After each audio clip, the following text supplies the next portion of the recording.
Today, I'm going to be talking to you guys about the procedure of special education and getting an IEP plan. Getting an IEP is a 10-step process. The 10 steps are stated below. They are identification, evaluation, IDEA eligibility, learning if the student is eligible for services. Then the IEP is scheduled. There is then an IEP meeting. Services are provided.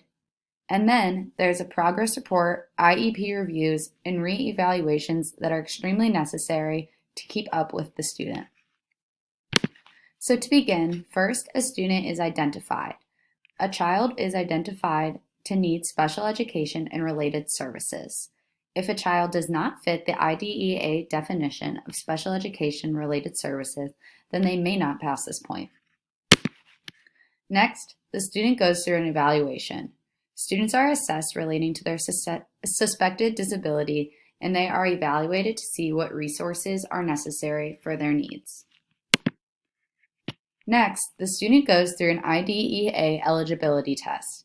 They are found to be eligible for special education and related services by the definition of the IDEA.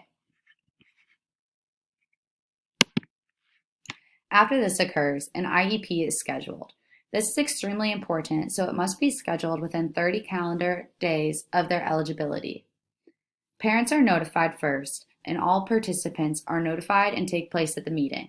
Parents must be told the purpose, place, and the date of the meeting as it is scheduled.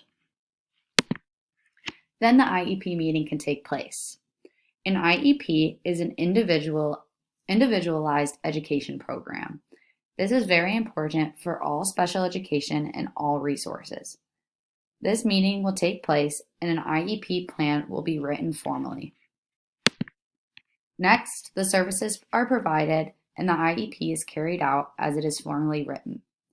All teachers and service providers are responsible for carrying out the IEP. There is also a progress report. The students' annual goals are measured and their progress is recorded and reported to their parents. The plan is for the child to achieve their goals by the end of the year. This should happen annually. There is also an IEP review that must take place. IEPs must be reviewed by the IEP team at least once a year. If necessary, the IEP is revised during these meetings. Finally, there is a re-evaluation. At least every 3 years, students must be re-evaluated to see if they still need the same resources that they needed when their IEP was originally written.